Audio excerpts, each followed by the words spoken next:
You can see all these lovely, elegant people here are the panel. So I'll let this get started. Heading over to Matt and Dave from MoGraph. Let's go. Woo! You don't need a clap. It's okay. What's up, everybody? Welcome to another MoGraph MoCast. I'm Dave. And I'm Matt. And this is DAT. And we're going to Hey, that was the best response we've gotten so far on tour. We're going to start out nice and easy. We're just going to go all the way down the panel, starting on your side, Matt. Yes. We'll go left to right. Matthias, you've already introduced yourself, unless you want to go again. You can push your book. True. Hi, everyone. I'm Matthias, a.k.a. Major VFX. I have my book up for the first time. That's why I wanted to just say hi. I wrote this in response to so many artists and everybody else who struggles in the world, because we graduate and we don't know much, and it's called The 5 Most Important Things You Don't Learn in School. And it has illustrations in it, so if you like pictures, there's pictures in there. So it goes over the 5 most important things: how to make money, how to manage money, health in the human body, communication and relationships, and the legal system. Gives you a good baseline of how to adult. Yeah, but I'll just push that. And then I'm Matthias. Hi. With Maxon, yada yada. I'm Nick Campbell, founder of Grayscale Gorilla. Do I use this mic or this one? It doesn't matter. We're just passing around. We're having a good time. Okay, we're having a good time? All right, I'm Chad. I'm also a Grayscale Gorilla. But let's not do that. To get to the end of the rope at some point, right? Hello. My name is Doug Alberts, and I am an owner of a company called Noodle. I'm Ethan Barnowski. I'm a 2D animator, illustrator. I do fine art and brand design for illustration stuff also. But I also organize Moonlighters, which is a Chicago area festival that celebrates non-commercial work from motion designers and other artists in the city. Hi, I'm Julie. I'm Julie Kraft. I am from Detroit. I am a freelance 2D, 3D animator. Been doing that for a while. I also run Box Fort Detroit, which is like a freelance collective we have there. And I run MoGraph Mondays Detroit, which is our meetups. So, yeah. Hi, I'm Tracy. I'm not a designer. I'm a former MD of the Mill Chicago. I've been in Chicago for about 10 years and have a sort of keen interest in design for my entire production career, so I'm here today. Hi everyone, my name is Emma Gauthier. I'm a 3D artist for Encore and also 3D generalist freelancing. Woo! Hi, I'm Dave. Oh, forgot I'm hosting. I have a short story to tell about the year 2009 or 2010, sometime around then. I don't know. I was watching the internets, and I had just found Grayscale Gorilla, and I heard about Half-Res for the first time, and I think I watched a clip from it or something, and then I also watched Grayscale Gorilla tutorials, of course. And I did the 7-Up thing or whatever, I'm like, all right, I'm going to enter a 5-second project, and it was my first time using Cinema 4D to really create anything, and I got honorable mention in your contest. And then I was thinking about Half-Res and Chicago C4D, and I thought, I don't know anybody else in the world that uses Cinema 4D. I don't know anybody else, anyone. So I'm going to try and figure this out, and I'm going to register dfwc4d.com, and years later we ended up using it. We started having get-togethers and things, beer meetups. I know a lot of y'all probably came to them, but it's just very special to me to be here all these years later and actually be able to host a panel here at Half-Res after all of that. And now I know a lot of people who use Cinema 4D. And other programs too. So we're going to get started, and I also want to say thank you, GSG. Big thank you also. Yes. Thank you, buddy. For everything. We're going to start off with some tough ones. We're going to go straight into AI. No, I'm just kidding. We're saving AI to the end, okay? Before we get into it, though, I did want to ask a little bit about, some GSG history. It's kind of cool that it's come full circle and y'all are here, and well, Chris is trying to prepare, of course, but he would have been on the panel if he wasn't doing that. He's usually with us for the panel. But I wanted to ask GSG just how you feel about how things have gone since around that time and where they're going. And then we're going to put that into another question, which is where do you think motion design is going from here? Not necessarily, maybe some AI, but not necessarily AI. Oh my goodness. Big question. Yeah, real simple to start off with. I appreciate it. The history's easy. I'll hand it to Chad for the future. He's better at that stuff. So yeah, you're reminding me of 09, whenever the first half-res was around then, 09, 08, something like that. The first person, I felt the same. I learned Cinema 4D and I knew some other 3D artists, didn't know anybody. And the first person I met that also used Cinema 4D was Chris fucking Schmidt. How was that? I'm like, let me see. And he knew everything, and it was amazing. He still does. He still does. It's amazing. It was, he was running the Chicago C4D and that whole thing. Okay, so the history, I think a lot of things have changed. Chad has seen this industry change a ton. I know we should both talk about this. I think the biggest one is back when I really got started in After Effects and interested in 3D, everything was so goddamn expensive. You had to pay $3,000, $4,000, $5,000 just for a piece of software. You needed at least that much in a computer, maybe hundreds of thousands of dollars if you wanted anything that was fast enough to turn it around in a commercial sense.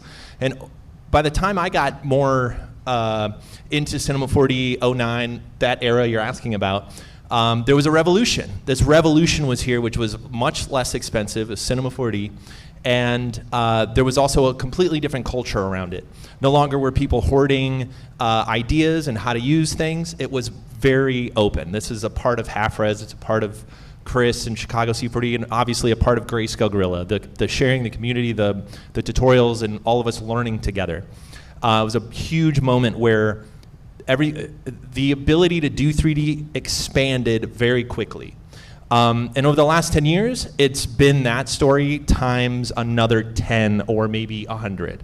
We're seeing the ability to try new tools, experiment with 3D without paying $1 now. Like you can go try 3D right now, go download software and experiment with it. Every 15-year-old kid has been playing Minecraft and has tried Blender, right?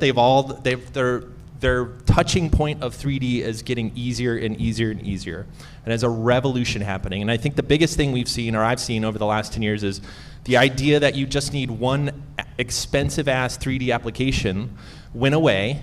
And now we have so many different choices. Yeah, like we have the opportunity that anything that is in our head, we can now go build using amazing, low-cost tools. And that's the revolution that's happening, and it's still happening today. Cinema's been a huge part of this, bringing all this amazing tech, and it just expands over and over. So that's kind of where I've seen the big jump, is you don't need the big expensive degree, you don't need the big expensive computer. You can get started at least with a laptop and an email. And that is a revolution that, to me, is super exciting. For the future, Chad, do you have anything to add? I know you have a 3D history as well, obviously. What are you seeing? I think you're right. I think what I'm seeing is all these younger people come up. Closer to the mic. Sorry. You're breaking the first rule, dude. I'm sorry. In there. I'm sorry.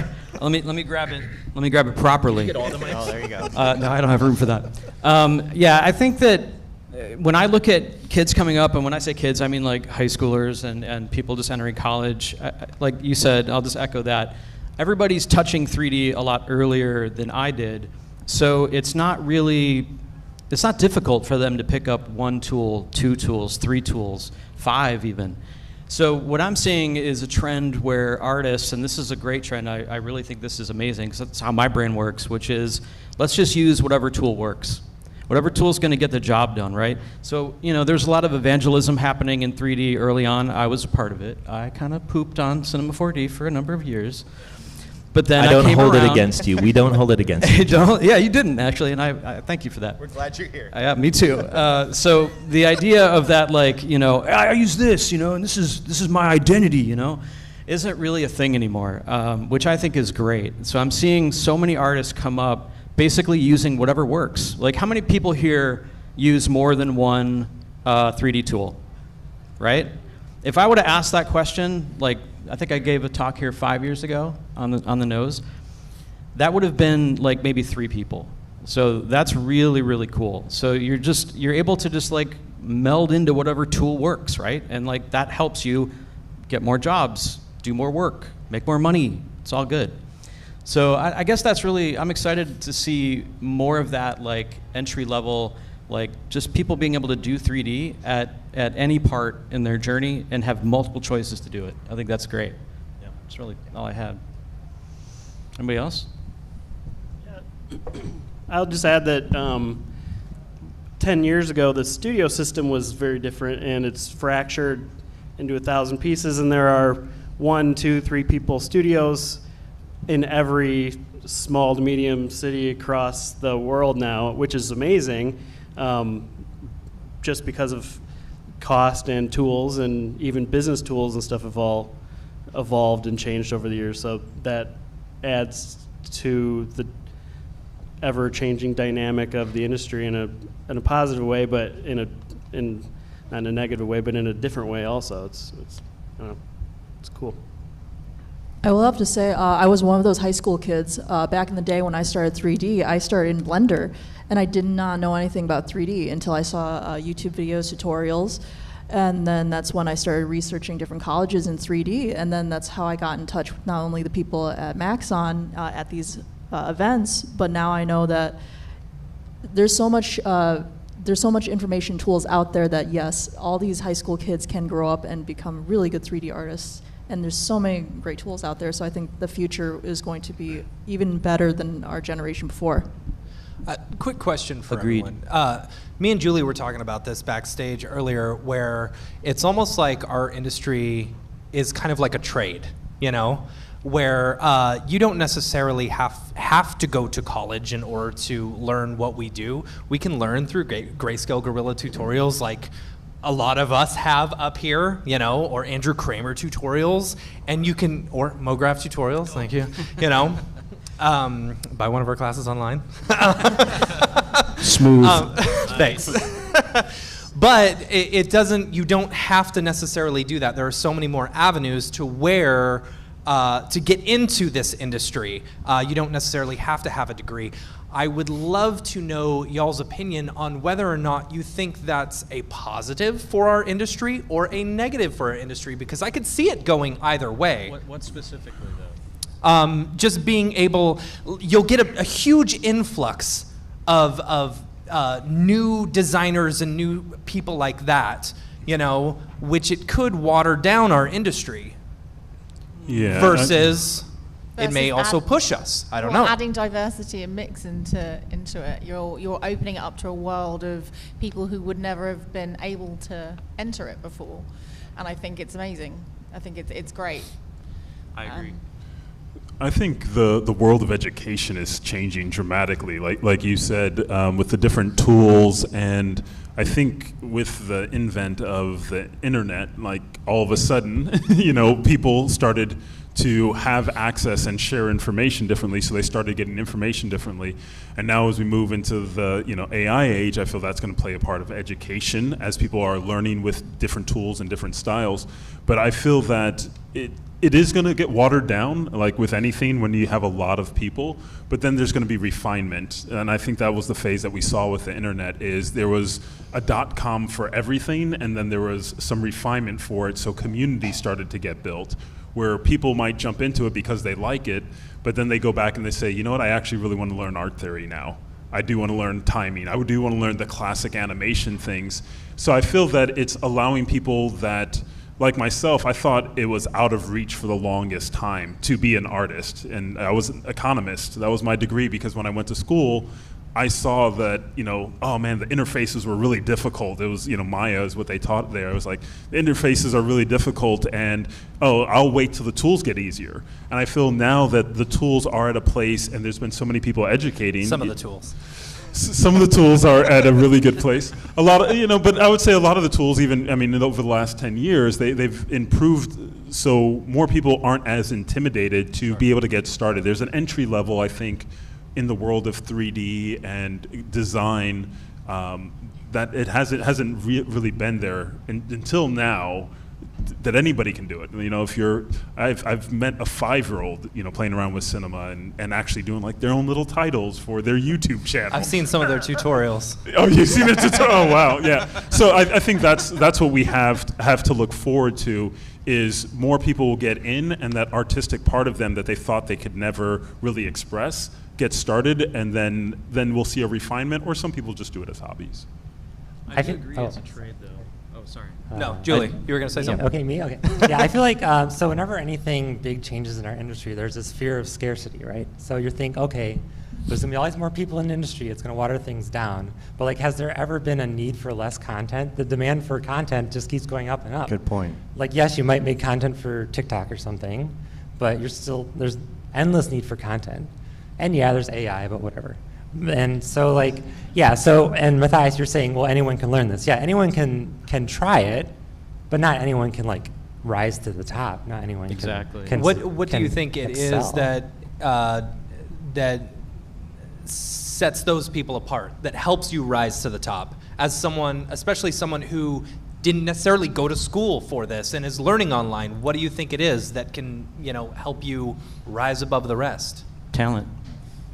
Yeah, but not just talent that. isn't necessarily instinctive. I think Why does it have to be I am of the mind that people learn to draw through repetition and stuff like that. You're not instantly talented, right? I think you learn to draw through repetition and through trying over and over again. I mean, that's Chad probably disagrees. True. That's probably This is gonna true be for a some fun people. conversation. That's true for some people, but that's like pretty broad statement. I think that talent is, in some ways, innate. Like it's part of you.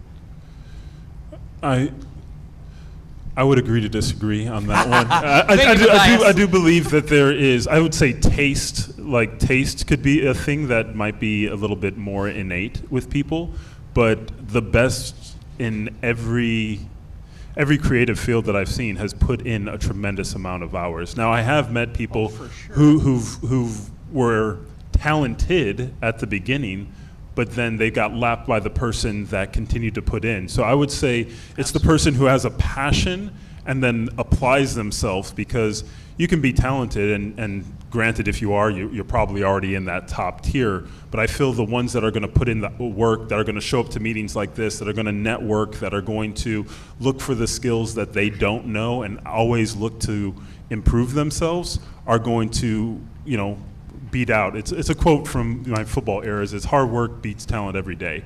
Right? There's people that are extremely talented that lose to the person that just put in the more hours, the person who just showed up more, the person who produced more content. Mr. Beast, I don't know if everybody heard of this Mr. Beast guy? No, anyway, yeah, it's this internet YouTube. He's overrated. Yeah, so anyway, just listening to some of his stuff, it was like, yeah, my stuff, when I started off, we wouldn't say he was a very talented producer or a content creator, and some might say he's still not. I would agree with that. But over time, he's really studied, and he put in that effort that put him at a level, and people would say, oh, you're so talented, and who wouldn't want him now to make a video for him? Before you would say, hey, look at his stuff, I'm going to go with the more talented person. I think it's a combo for sure. I don't Talk think in the it's microphone. oh, sorry. God damn it. I think you're right. Talent, work ethic, absolutely. Like the two together, gold. For me, I don't consider myself that talented, but I have a really good work ethic, and I bust ass. And I think just having that combination or a good balance of those things is key. You better pick up that mic. You're gonna have to pick it up. Yeah. Yeah, but All right. Sorry. you may not think that you're that talented or whatever. I do. Oh. I think that is that just imposter syndrome? No, because when I was in school, No, because I think I'm the shit. I I'm just don't think I'm I that think who here doesn't shit on their own work. Like everybody shits on their own work. Everybody thinks, oh my God, I suck. Like this sucks. That's part of being an artist. But like, I don't know, like to me, coming in, like I didn't even want to do 3D. I didn't even like 3D. I was going for film and traditional animation, and I kind of fell into this industry because I was told that I couldn't get a job doing traditional animation. I sucked basically. And so for me, I'd never wanted that feeling ever again. So I dedicated myself to this craft of 3D. And I do believe it's a trade, by the way, so we're totally in sync on that. Yeah. And I think that I just threw myself into it, and with that work ethic, I was able to make a career out of this. And like, but I do think there's talent insecurity gives you that, like, oh, I got to work hard, you know, like it's that combination I think that makes special people happen. Julie, you were going to say something? I saw you reaching for the mic. I have lots of little things, but no, I mean, so one way, yeah, to excel is just putting in the time alone on your computer, and you can excel as like a very like well-known artist online with a very specific style. But the other side of it is like community. Like I feel like people that, well, going back to your original question of like, how do you rise to the top with this influx of everyone coming to events like this, like getting known, you know, because like in Detroit, sometimes I'll be like, oh, there's just amazing artists here that no one has met at any of our community events or anything. I'm like, I guess they're fine. It's fine if they're like don't want to hang out at events and stuff. But I feel like the way to like grow beyond that is always like community and willing to like, hey, look at my reel. What do you think? You know, getting feedback, not just being in a vacuum. You know, it's like yeah. It's reminding me of just seeing over the last few years or 10 years, however long. Gosh, 14 years now? I'm so old, okay. So it's always been the same story from what I've seen. There's somebody who's interested in something. You're all interested in 3D, 2D animation, and then so that's first thing. You gotta just be like obsessed with it. What is this thing? How do you do it? What is it? Let's search it, let's find it. Like I can't sleep, I'm looking. There's always that start. Nobody just accidentally is like, yeah, I guess I'll just be an animator. Number two, you have to know that you suck and know that compared to the stuff that you see that you look up to, that you know that you need to get way better. And if you don't have that, you don't feel the pressure, you don't learn, you say, my shit's awesome, I'm an artist, like, fuck, you know, screw you. And those people don't make it because they don't have that pressure. That's why people that do make it all think their shit sucks, because those are the ones that get through. They want to be better every day, and they try and they practice. And then, of course, all of this means that you put reps in. So whether the reps actually make you better, which of course it does, it all comes from the start of like understanding that you can be better, so you will try every day and learn something new and try something different. And then I'll just add the last bit, which is they eventually find out, everybody who ends up working, at least if you want to make a living doing this, they eventually find out, like, I need to learn more than just the tool. I need to learn the things that make things beautiful. Cinematography, typography, design, color theory, lighting, the things that actually produce a beautiful image on your goggles or your screen or your rectangle, whatever you're making. You need to understand the principles of how to get attention, how to make somebody feel an emotion, whatever that is. Those are always the steps I've seen, and it's very rare unless you're a professional modeler, like you have a very technical skilled job, which is also, I think, it's an amazing job. It's a trade. I think in the motion design world, you're expected to also know how to make it beautiful. So those are just like some of the steps I've seen over the last decade, looking at successful people that do this for a living. And I try to grab those stories because people who, like me, and Chad has the same story, I'm sure everybody up here has a similar story, like, what the hell do I want to do for a job? Do I really have to go do this thing I'm not interested in, or can I do something that I'm obsessed about? And everybody that I have seen make that happen has had those traits. For those of you who have hired out help and different motion designers or brought in people for your team, what is it that sets them apart from every other candidate you may or may not be bringing in? Tracy, I'd love to hear your opinion on this. So when I was working at Enzo Custom, I had to hire on another 3D artist. And so I had to look through multiple resumes, look at multiple people's portfolios. And the one thing that I saw in people's portfolios that I was looking for was not only, really good 3D modeling skills and, talent. I wanted to see that they were going to do something different with what we were giving them. We were giving them a template of saying, you need to make this type of suit, 3D model it, make it look nice. But I was looking for something that they were going to do differently with it, some sort of creative edge to it, something that I've never really seen before. And that's what I think, going back to the other question, was, yes, you can have talent, you can have passion, but you also need to have some sort of creativity to be able to make something new. So that is one thing that I was looking for when I was hiring on more 3D artists. Yeah, I'd have to agree from the production point of view. It's, often you get a brief and you see the brief and you want someone that's going to be able to execute it.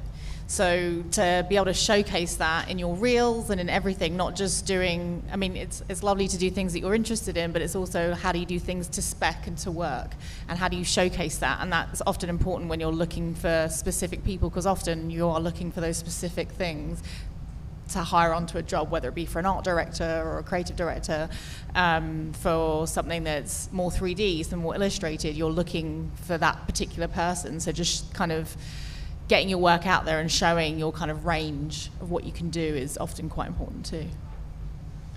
I wanted to talk a little bit too about, we have touched on imposter syndrome already. I know we talk about it every week, but it's nice to hear different people's opinions on it, The 3 I's: influences, inspiration, and imposter syndrome. You have some, influences, some artists you follow, right? You've got your inspiration from their work, and then you see them posting it all the time, and you get imposter syndrome. So just curious who everybody's influences are to start. Chad Ashley. Mostly. I'll start. I think my favorite, I'm a huge fan of my friends. Colin, I think, is here. Colin, where are you? Yes. Okay, so Colin works at Duolingo now, which was Gunner. And I still find myself every week on the Gunner page, just checking out what they did. Cabeza Patata, Caesar Polizer, just amazing 3D designers that bring a certain amount of charm. They capture a feeling in their work, I think, is super, super special. So those are some of my just the coolest people I know. Yeah. I'll say outside of motion design, but in the design world, 60s, 50s, mid-century stuff like Saul Bass and Milton Glaser, Paul Rand, people like that, and folk art, and also just trying to find, get out of Instagram and get out of these other places and start looking elsewhere, go to museums and, watch films. I love photography. All of that kind of stuff is more important to me in influencing where I take a project in different directions. That's awesome.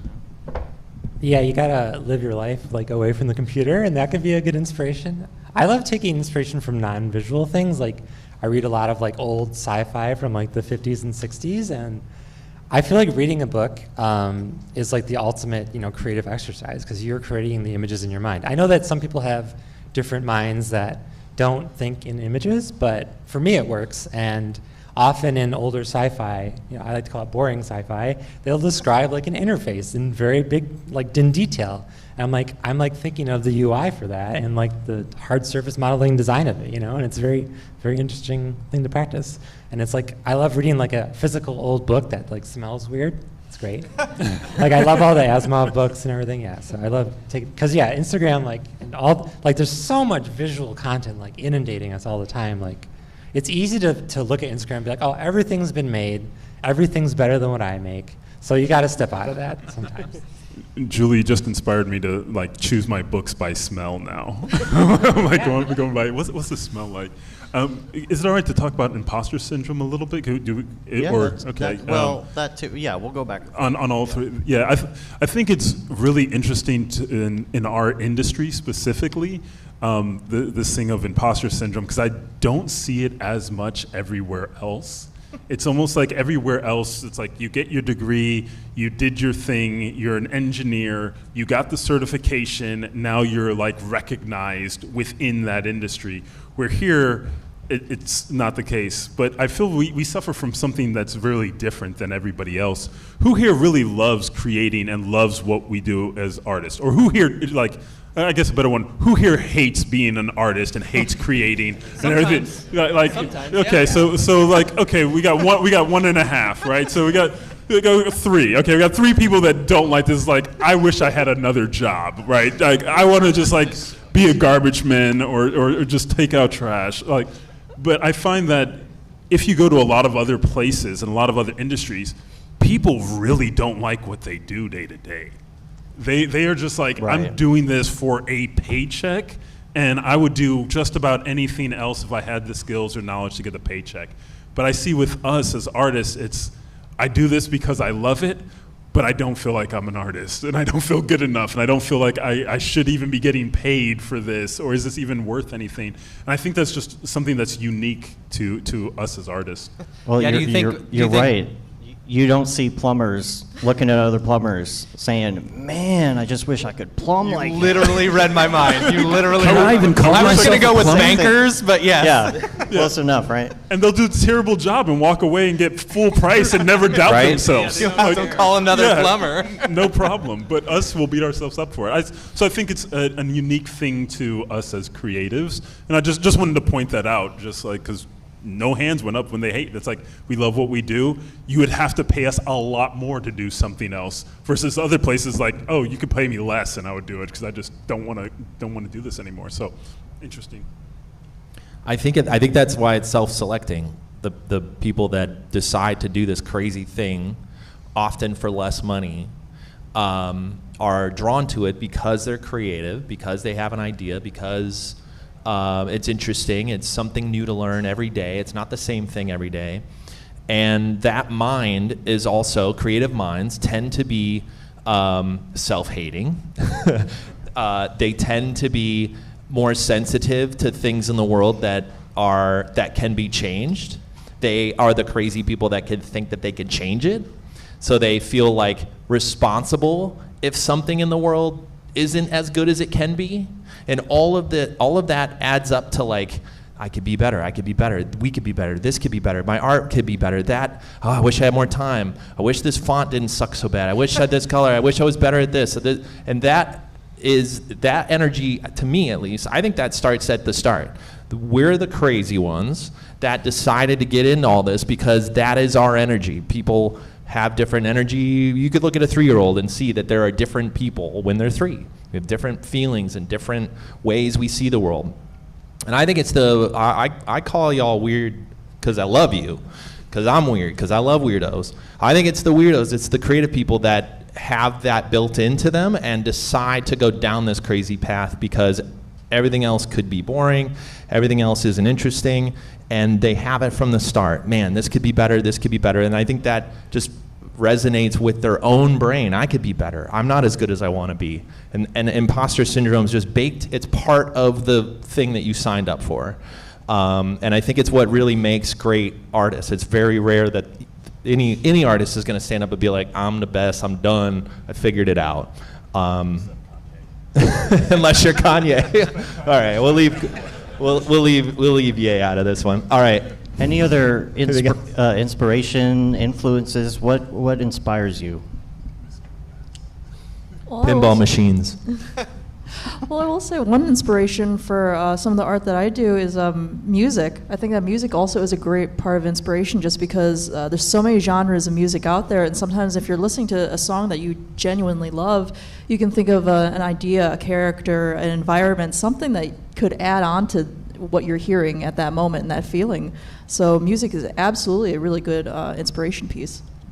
That's a huge one. I wanted to see the hands again. Who here, when you listen to songs, like see the whole video, even if you've never saw the video before? That's fascinating. Okay, that's all. That's it. Yeah, I just think that's amazing. I think that's a very artistic thing that you go through it, and have emotional experiences and might be telling a story, and it just really makes me wonder all the different stories and what people are creating when we hear those songs. And I think that's something unique to us as artists, that we experience music visually. So that's awesome. Thank you. Inspirations? I just love films. I love everything I reference when because I used to do a lot of the creative work at the Mill, like for Mill Plus, and work with directors in like creative ideation, from live action to 3D to design. And my references are always movies, like anything that was done practically to anything that was done CG. I love movies and just seeing how people shoot things and how people make content. I love Instagram and TikTok and all that kind of short content, but I do love a good story, and I love being immersed in something and experiencing something in that way. And I think that carries my drive to stay doing something creative. I'm the same way, like film for sure, and then architecture, interior design, and then our customers actually influence the hell out of me. Like just seeing what they do with our stuff, it's like really inspiring for me, especially when I can kind of see a seed of something that I was able to help with a texture or a light or something that we've made, and I see it pop up in their work. Oh my God, like so that's the best feeling in the world, to know that I somehow had a tiny little help in that piece. It's great. All right. So we asked everybody to send some different topics that they'd like to talk about. So I've got a huge list here. I don't think we're going to get to all of them, unfortunately.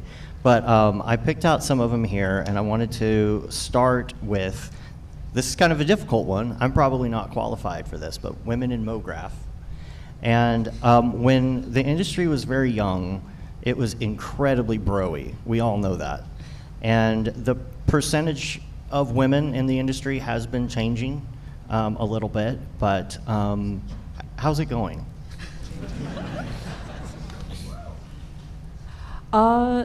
It's been a very interesting experience because when I was going to college, there was only 2 women that were in the 3D department, and being 2 to 3 women, there was moments where it would get really aggressive. Sometimes people would be very intimidating towards you. Sometimes people would put you down when you were trying to show 3D work that you're showing to other men in your classroom.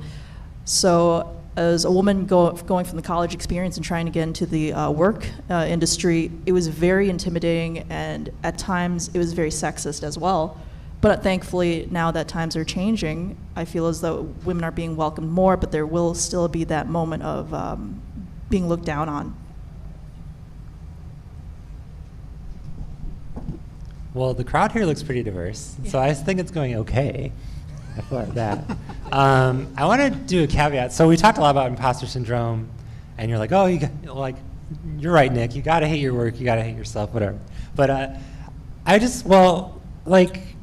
if you're like not a guy, you can hate yourself a little less. You should be a little more confident, because I feel like imposter, yeah, you should stay humble, but I feel like for women or people of color and just all the non-white cis males, yeah, you just you should let yourself have a bit more confidence, because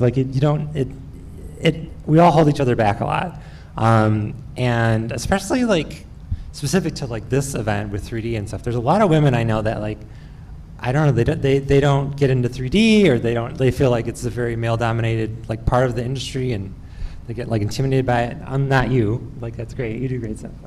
But yeah, I don't know where I'm going with that. But yeah, it's just you're allowed to have some confidence. Be a little louder. If you're not one of the guys in the room, you should be a little louder. Yes. So, I don't know. Yeah. It's sort of. I think that also, historically, this industry does burn people out. And I think that women have often chosen to have families instead of maybe choosing to be having a career. So I'm in production. There are always a lot of women in production. We're natural organizers, so we're great at that. But I also feel that it allows you to not have to be on the box, doing the work. The render's late at night. You can sneak away, put your kids to bed, get back on the computer, send an email, send that link out. Without having to be that slave on the box. And I think a lot of women have chosen not to do that or not to seek that because it's not as flexible. But I think with times changing and hopefully companies changing and people just having a little bit more perspective on people's lives, that women are now choosing to do that artistry. The work from home helps tremendously, I think. COVID has probably helped tremendously in that with flexibility, and I think it's allowed a lot of women to kind of come forward and actually be like, no, actually I want to do the artist thing, I want to do it, and I want to be it, and there's a lot more support and rally in that.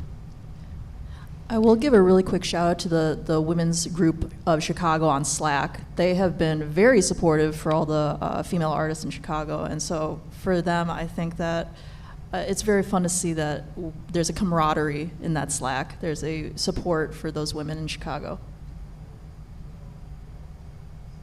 I'll just add we touched on it earlier, but the ability for anyone to make a tutorial and not just make one but also watch one, the gatekeeping of information and one person teaching the next in person went away with the internet and video on the internet, YouTube, and the ability to do it. So the more diversity we see when we search terms on YouTube and get different people to talk about their experiences, it's better for everybody. So I think having somebody to look up to that looks different from you or actually does look like you is a part of it. So the more diversity, the more ability for anyone to put up videos on YouTube, the more I see, the better. I just love when people are willing to share from their point of view, and it's not just a bunch of white guys with beards. So thank you for those of you who, no offense, no offense. But whenever now I got to shave. Whenever I see anyone else like willing to go make a video and share their story and share even just a technique, I think it helps the whole industry. I would say that's 100% true. We need more voices up here. It's something that I've been very particular about within Maxon from the position that I hold. And when I started, we had one female presenter at the time, and it took me about 10 years to get to 50% female presenters. And one of the big things was, it wasn't because of the lack of talent. You know, because you would think like, oh, maybe there, you know, oh, well, there's just not enough experience. It was never that. It was definitely a cultural thing where I would have a number of men who were, I would say, not as talented or terrible. Some people say terrible, right? So they're very terrible, but then they were very adamant about being ready to present and that their stuff was great. And so they were very confident in their ability. And then I had some amazing artists that could work across multiple genres, multiple styles, could animate, rig, texture, do the whole thing, but they didn't feel confident. And I feel that if you're, minority of any type, know that your voice amplifies the next person, because it was always, whenever I had someone on, they said, hey, I saw that woman from last year, that inspired me, I'll do it because she did it.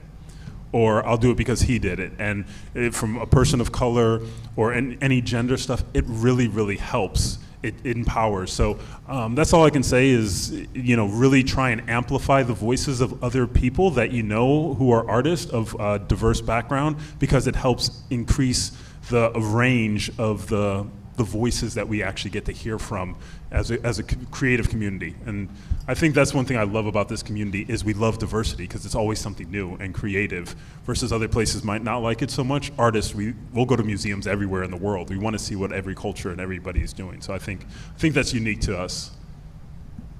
I'd have to 100% agree with that. When I became the MD of the Mill Chicago, any MD that had held the position before had been a white man. And I had a lot of women, not just within the mill, but within the industry, reach out and just sort of congratulate me and say how amazing it was, not just see a female up there, but a person of color. I think it's really important to see people in these positions, because then there is a way and there is hope for other success. And I think you're 100% right. Now, this is a good one. Matt and I were backstage and we were looking at this. I think this was Doug who brought this up, but art versus commerce, was that yours? Oh, I think that would have been me. Oh, was that yours? Okay. Well, I told you I keep confusing you because I didn't tell you. I thought you looked like a Doug. So I kept confusing the two of y'all because I hadn't met you before.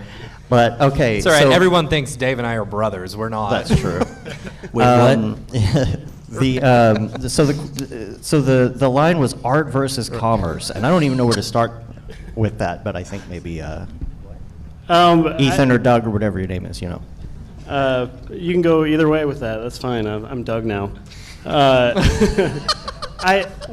guess what I was getting at was the balance of making personal projects and how commerce or how the business of motion design can affect being a motion designer or motion artist or an artist in general. And I don't know how to it's not really a question. I don't know how to jump into it where I was going with that. I think it's just an interesting topic to me because I'm a huge advocate for people coming up with their own passion projects, do short films, challenge yourself to do weekly projects or whatever it is, because those are the things that have gotten me work that I'm happiest with. And also, I think where I was going with that was just sometimes you got to make stuff for the meal and not for the real. Is that what you're saying? And also how does the struggle with a client, where do you bend the knee to a client, and when do you push back, and all those kinds of things? If anyone has anything else to add to that world of topics.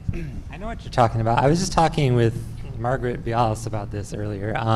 Throttling your effort based on the project. When it's a passion project or something that is going to lead to what you want to do with your career, it makes sense to just throw all your time into it, right? But you can't do that with every project. Some things you are just okay, here's a client project, I don't love it, but that means you need to kind of try not to spend as much time on it. Don't stay up late, don't put in the extra effort on that. If it's you can bring your B game to some things. That doesn't mean you're a failure. It just means you're a successful business person. You put your time in the right place, right? So, Throttling your Absolutely. effort. I love that phrase. That's so good. That's so good. Absolutely. I mean, there is that last few percent that if it's your project, you're probably going to do it. But let's be honest, if it's a client project, they're not going to notice. You know? So are you going to do that? I've seen some people really sweat some things that took a really long time, and the client just didn't really care about that. And it's is that really the message they're trying to deliver? And you're over here worried because this little tile and 1 pixel in the corner is slightly off color, or are you forgetting that message that they're trying to show their audience? I'm going to give you guys a key phrase that I learned here. Chicago's my hometown, by the way, so yeah, for those of you who don't. Yeah, got a couple Chicagoans here. That's great. That's it. Yeah, I love this city. Thanks for the weather, too. I came from California. This is just oh yeah, home sweet home. I feel terrible, but great at the same time. A phrase that I learned when I'm working at CDW here, very, very funny enough, was fuck it, ship it. It wasn't yours. It's not yours. It's get it out, because the sooner you get it out, the sooner you're going to get feedback. And the feedback that we have in our head is usually a feedback loop that goes back to the imposter syndrome that tells us we're terrible, everything you do is terrible, and it'll never be enough, and this is just another reminder that you're garbage. You don't want to talk to that one. You don't want to talk to that voice. The client is probably going to be a lot easier on you than your own voice. I said it that way because that's how I feel aggressive the internal voices sometimes when I'm talking to artists can be with themselves about not having something look a certain way. So the idea of fuck it, ship it is you get it out to the client, they're going to let you know what needs to be changed instead of you really grinding yourself down and be burnt out by the time you turn it in, and the thing that you're so happy about they don't even recognize, and they tell you to change something else, and you're already spent all of that effort on that stupid thing now that you hate, and you can't look at it anymore. So save yourself the effort, ship it out, and get the feedback. You do all that, and then they cut it. You should have just sent it and see if they wanted that first, Going back to the art versus commerce thing, one thing, and y'all all look seasoned enough to have been in this industry for a while, so this may just, fall on deaf ears. I don't know. I'm just, whatever. I'm an old man, in this industry at least. Only put the stuff on your demo reel that you want to do the work. So, and if that involves passion projects, you're going to start doing a lot more passion projects, and then that's going to be the work that comes up. So you're going to start to enjoy the work so much more than just doing, I mean, if you love explainer videos, all the more power for you. I'll send you some explainer videos. But like, if what you want to do is awesome 3D particle stuff and be known as the particle person, only put particle stuff on your demo reel, or do passion projects that are only showing off particle stuff, because then you're going to get that work and you're going to have that much more of an enjoyable time doing commerce with other clients and stuff, and it'll feel like you're just doing art all day. That's absolutely true. Put on your demo reel what you want to make. You will get hired more for it. I also think, we talked earlier, I joked about pinball machines being an inspiration, but I really mean like arcade, pinball, pool tables. As a kid, I was just always obsessed with that corner of the room. Shiny spheres for sure. Gumball machines fall into this. And it really is a part of the puzzle that if you want to do this for a living, you just have to put in the creative mix. And so for me, the best projects aren't just do whatever you want and we'll put the logo at the end. Those are fun. Those are rare. The best projects have a combination of art and commerce and the need for somebody in here to make money, including you as an artist, including them as a brand or whoever you're making work for. And that's actually part of the creative puzzle I think we're here to solve. It's not just like, oh, a necessary evil. It's actually, when the right project shows up, it's a part of the fun part of the creative process. So an arcade machine doesn't just have to be a good game. It has to be good enough for you to feel like you're good at it, but not so good that you play an hour, because they need more quarters. So they need to make it harder for you to like, oh, I feel like one more quarter, I'm going to get better at this. That is a really beautiful part of art plus quarters plus commerce plus like that I think comes full circle into what we do as commercial artists. Only if you want to get paid to do this. If you just want to make cool stuff, go make cool stuff. And go get free software. We talked about it. Go make it. But if you want to have the living and create beautiful things that people will hire you to do, that is just a necessary part of it. And I would say it's not just necessary evil. It's part of the puzzle as a creative to work efficiently. Like you said, maybe this is done. Maybe I do need to work a little harder. That part of the puzzle is actually, can be part of the fun. I just want to say it's not always negative. I totally agree. I think for me, it's always been about like, how do I take a brief and execute the client's goals while simultaneously working my own vision into it, where we all win. You know, like to me, that's the creative part of it. So to me, I've never really thought about it as like art versus craft, and that might be just because I don't think of myself as a pure artist. I'm just lucky to be in this industry. I just got into this industry so I wouldn't have to wear a fucking suit. You know, like I didn't really know, like, so for me, coming up with not a lot of money, I'm like, cool, I get to make shit and get paid. That's awesome. And so then I just started to really like think about like, okay, well, who here doesn't like to create with a little bit of like walls, right? A blank page, to me, I hate blank pages. Give me some parameters to work in. Give me a brief. Give me something to solve. Like, that's just how my brain works. That's not how everybody's brain works. But I love that part. I love figuring out a way to execute a brief and while simultaneously making them money and making me money. Like, that's how I look at it. Actual Doug, I would love to hear your opinion on this. This is a really interesting question. I've been fighting myself a lot on this one too. So in college, I did a lot of personal work. My professors would get mad at me because I would I'd hurry up, get my homework done, and spend the last 3 hours of the day just doing short films. Because I'm learning, I'm having fun, and I actually feel myself coming more alive to these briefs that I'm making up for myself. Now the hard part is when you start owning a studio, and it's actually, how do I keep the lights on and find projects that are creatively engaging and still scratching that itch. So I've been talking with some other studio owners of just like this nice ratio of budget, timeline, and does it fit your voice as an artist / studio. And I think it's a really helpful way to like turn down work that feels like it's like, that's not me. And I'd rather go without the money and choose maybe just work on a personal project during these months.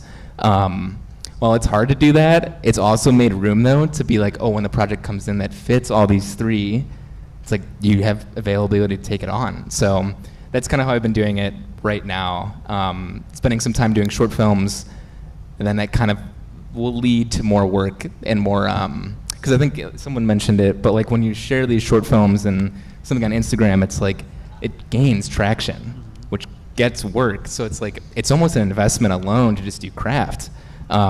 So that's where my balance is as of now. Yeah. What kind of, do you have? I just wanted to quickly add that. Fake Doug. Fake Doug here. Yeah, honorary Doug coming at you live. I was just going to add that this is typically my mindset is sort of what everyone's echoed in some form, but as a dad in the last 4 years, I also love looking at this as a craft and picking stuff that is going to be done within 9 to 5 or something that I can do at night in the middle of the night because I'm awake anyway with my baby or whatever, and then doing the bulk of that kind of mindless work is great when you need to, and then picking up really exciting fun projects that are small and tangible for your lifestyle. So I think you can kind of ebb and flow between these points of view depending on what your life calls for, you know. Do any of y'all have passion projects that are like non-MoGraph related, and how do you find the time? I'm working on a video game. Oh yeah, I mentioned that's it right. before, but yeah, I'm working on an original NES game, like building out an NES game that will only play on the NES, which is the stupidest thing to ever do, by the way. Nothing like creating something for a 30-year-old, console. But it's fun. What's really fun is like I started to learn like for those who have never built an NES game, it is so effing limited with the amount of colors that you can do and the amount of memory that is taken up. So having those limitations helps you become more creative in how you're going to do your art. Like I was never a pixel artist or whatever, but I started watching tutorials on creating pixel art. And now I'm still not a great pixel artist, but I'm okay. I can like take a picture at least and turn it into some sort of pixel art that's not just like a flat image. Progress, yes. Anyone else? Yeah, I work on too many things, but I think that's just Yeah, part of you my do. creative brain. Yeah, hey, there's a book. Actually, I'm working on a children's book as well. So that's another thing that I like to do is write. It's called The 5 Most Important Things You Don't Learn in Preschool. Yes, that's true. Where's my No. bell? Ding. Yeah. So I think the creative process actually, to me, it always ties back to MoGraph somehow. Because I feel like the more that when I write, it helps me understand more story that I can then translate into anything that I'm developing for a client when they have a project. Like, oh, you know what, this was really well thought out. I like the structure of this. I like, I like the style of that. So I find that being just in the creative mindset, be it writing, be it producing an artificial intelligence conference or whatever it is, just being in the production of it, I find that it all ties in. So it is not MoGraph related, but I feel that since MoGraph encompasses everything, it always is. I am working on seeking and absorbing all the information I can about UAPs and UFOs to try and figure out where the truth is, because it's driving me crazy. We're going to talk later. That's fun, right? I'm with you on Alright. that. Is that a hobby? Maybe. It's a good one. see a lot of that on TikTok. If Anyone y'all have else? questions, feel free to raise your hand. We'd love to hear Yeah. from. Yes. Yeah, All right, go ahead.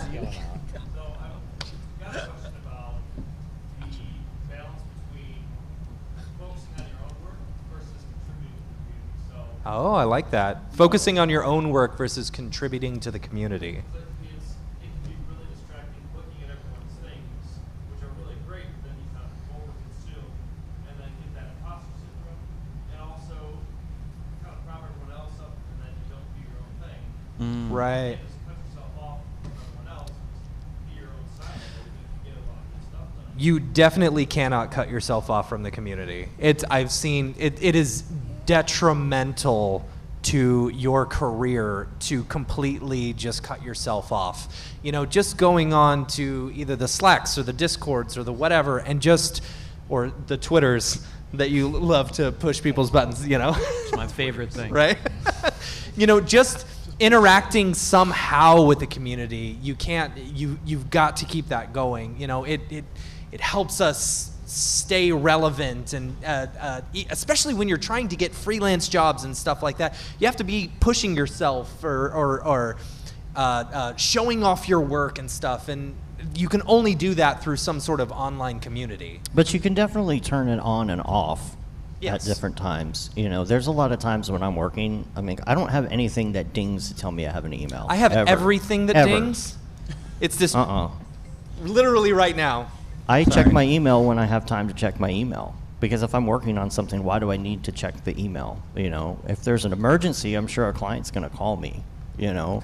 But I don't have to open that email because usually it's just junk or a newsletter anyway. And you get that little tag and that ding, and then you're like, is that something or is that nothing? Is that something?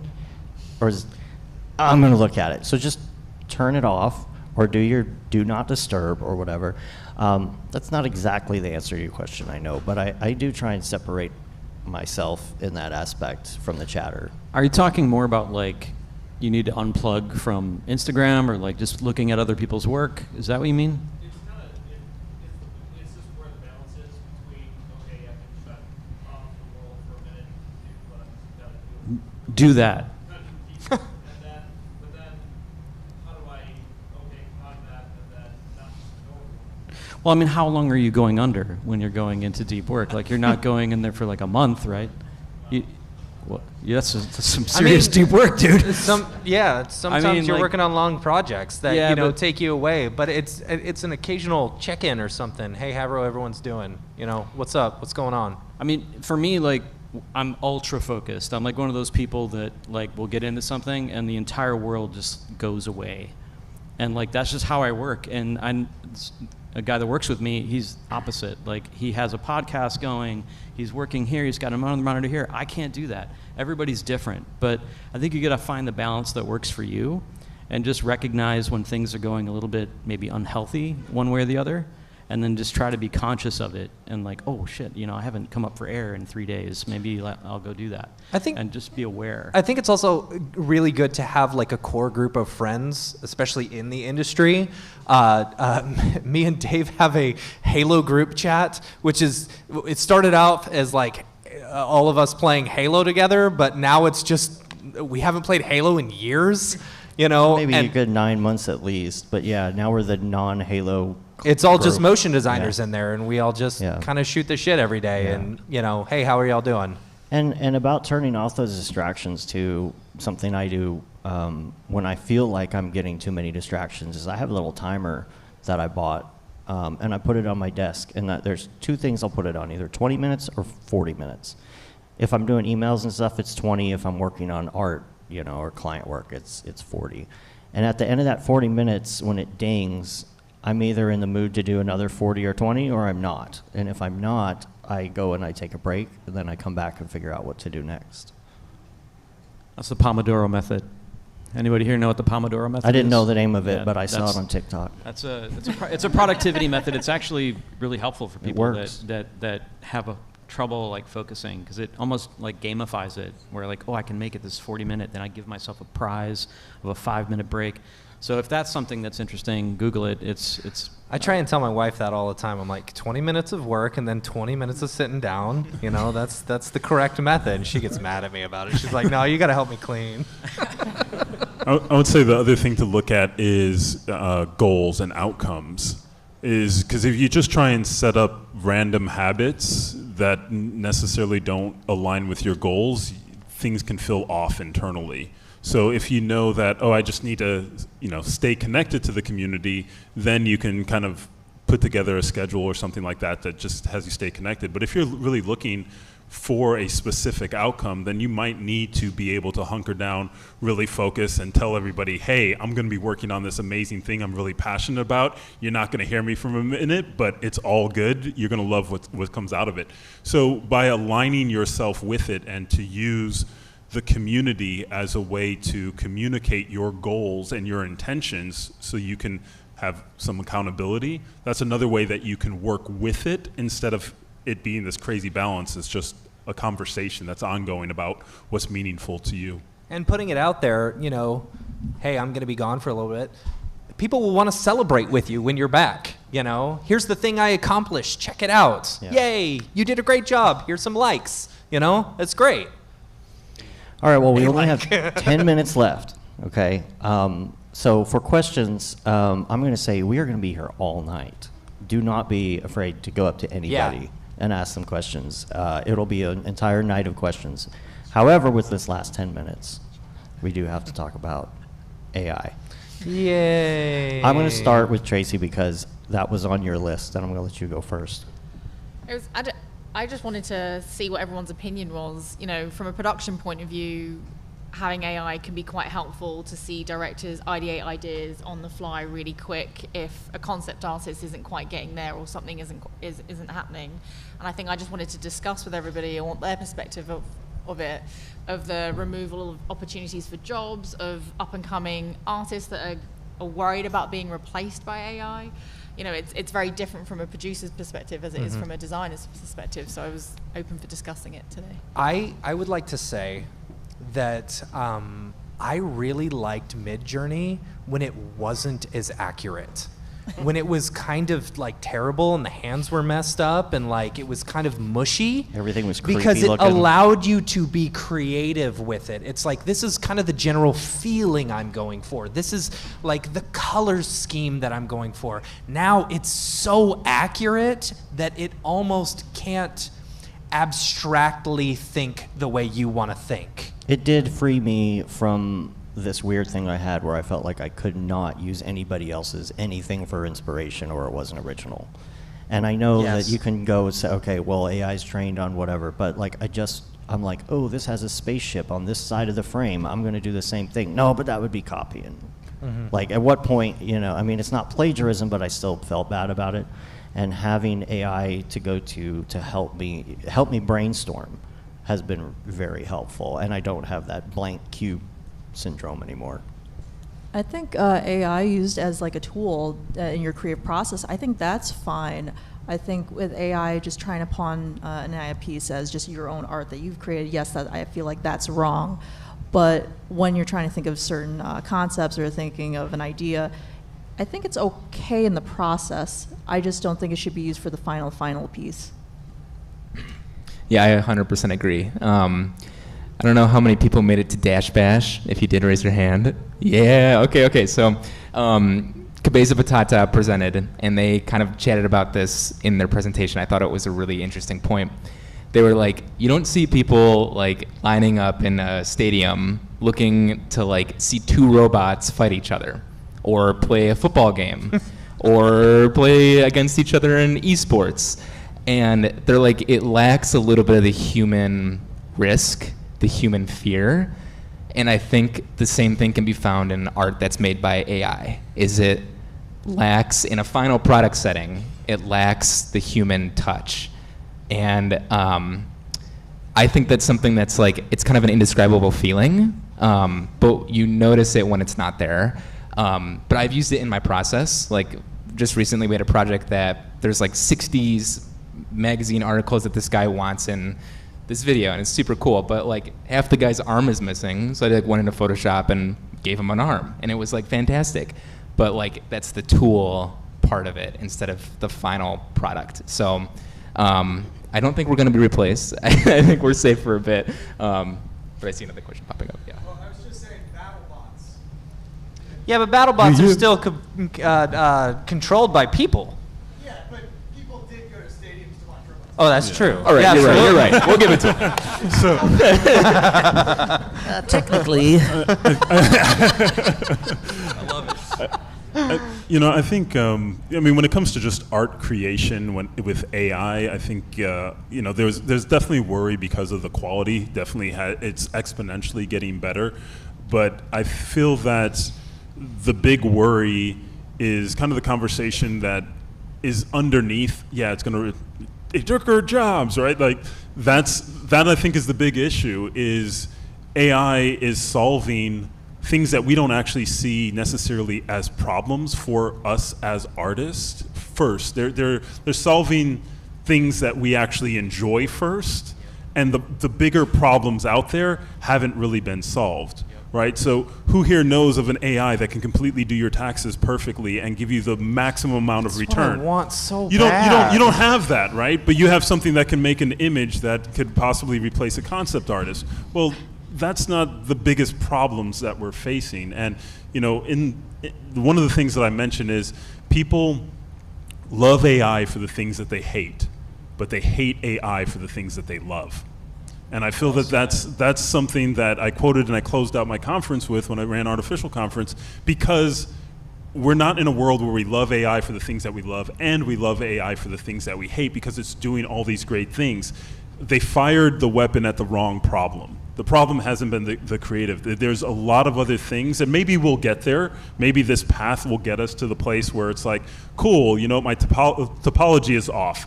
I'll get perfect retopo. UVs. Yeah, my UVs are going to be perfect. My rigs are going to be perfect. And so these are things that just are arduous tasks. But right now, because of everything's tied to the economic system, we haven't fired AI to say, how do we build a better economic system? I think once that's in place, then artists will really look at it as a tool instead of the worry that we see today. It's like, oh, how can I use this in my creative process versus this can take my job and my livelihood. As soon as ChatGPT gets us at UBI, then we don't have to worry about it anymore. We just do art for art. Set UBI. Yeah, I'll just also say that I'm not nervous about getting my job taken by AI, but now I'm worried about these 5-year-olds that are doing tutorials. It could be your 5-year-old. I think AI using, like pulling artists' work from the internet and using that is super immoral. But I recently saw a studio that I know of. They were training AI on their own work. Like they wanted to make their own AI model just to like help them.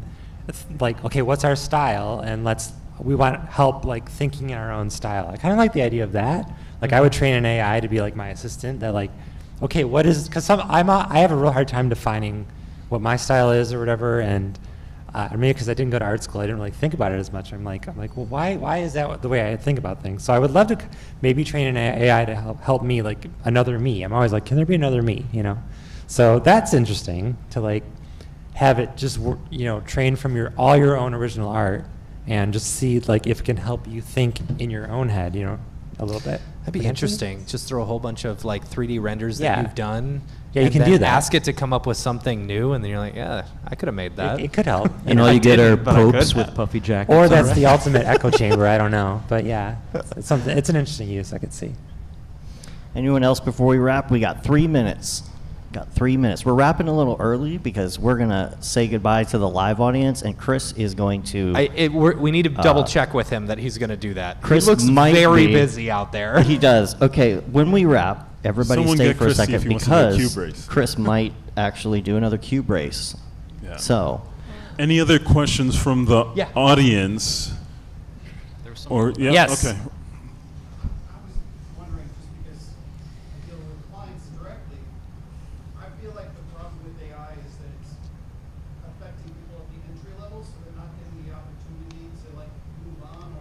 And I also feel like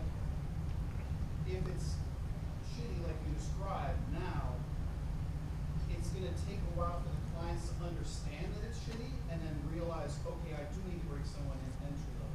How long do you think it's going to be before that conversation is where we need a person who's directing the AI? Because I see lots of jobs out there for like prompts, like someone who's actually doing who's actually feeding the machine. Yeah, that's an interesting. So the question was, I don't remember the question fully. How long? GPT to I don't know how to summarize. rephrase it for the stream. I'm sorry. All for the conversation is, are we going to get threatened by AI because the general populace doesn't understand? Right. I think the interesting thing that you bring up in the beginning is not having that person or like some of the newer people in this being taken out by AI, and how are they going to learn to get to that next level? That's a really interesting idea. I've never thought of that, and that now worries me very much. Well, I think you're seeing it in other parts of the industry. So, because I have a broader spectrum within 2D, for example, things like rotoscoping, things like chroma keying, all these things are being taken by AI. But these are like fundamental skills for a compositor to learn how to do stuff. So and a lot of the artists that started back probably when I started 20 years ago, that's what they cut their teeth on, because that's how you learn how to look at a picture, was how to roto, how to motion blur, how to do all this stuff. And so you're kind of cutting the younger generation off at the knees by not learning these fundamental skills to kind of get up there. And I kind of understand where you're coming from, and we're seeing it at that part of the industry, and maybe not this one because it's more creatively led in a different way. It's more artistry. I mean, compositors will probably kill me for saying that because they think it's an art too. But I think you'll see how it affects that part of the industry, and you'll probably see how it will then affect design. Yeah, I think that's a really interesting, question as well as concern. And I think you're definitely right, Tracy. Like right now, those core concepts that are the entry level, a lot of those tools are going to be rapidly developed, and that's one of the things that we're seeing, where now the baseline it's just gonna be a new baseline. If you think about that, the new baseline is, okay, you know how to prompt, you understand how these different things work. So it's like, yeah, Roto gave you that. But what I'm seeing a lot of artists do is, even if they're 15 years in the industry, they're going back to the basics. So I think that's what's going to happen with a lot of these industries is AI is going to be there, and they're going to be doing different things within it, but then they're going to say, you know what, there's something else, and then they're going to go back to color theory, they're going to go back to composition, they're going to go back to timing. Those are the things that I feel are going to be there, because we're really like just in the second wave of AI. The third wave of AI, I had somebody much more intelligent than me present and talk about what's coming in the third wave that's going to be pretty close to original concepts, where you can just say, hey, a table has 4 legs and a top, and it will be able to create original things and not need reference. So we're going to see some really interesting things, and that's where I feel it's important for us to kind of merge our communities, sooner than later, not see them as an enemy, but for us to merge and to fire AI at the problem of, we need a better economic system. We need, a better education system so that we can work more towards Star Trek than Blade Runner. And that's my that's Star Trek future. Yeah. That's the one I want. So, just a quick reminder. Oh, I was going to mention, those basics. I wanted to ask, who's going to Camp MoGraph? I am. Yeah. All right. A few people. We can get back to those basics there. A quick reminder before we go that the second portion of the event starts at 5:30 in the downstairs area. Yeah. So that part All is not over. open until 5:30, but you can go upstairs. It's just fine. But that part will open at that point. We are going to get out of here, though. If you haven't heard of our show before, the MoGraph podcast, please give it a listen. This was episode 382 today. We've been doing this that for 10 like years, 10 y'all. years. So we appreciate everybody on the panel. Yes, thank you, everyone. We loved having you all here, and there's so much more conversation to be had tonight. And remember to stick around after we say goodbye to our live audience on the interwebs, because Chris is going to do another cube race real quick. So I'll let Matthias take us out, if you will. So once again, I want to say thank you to all of our sponsors. Thanks, everyone. Thanks, y'all. All right, stay tuned for the cube race, folks. Bye.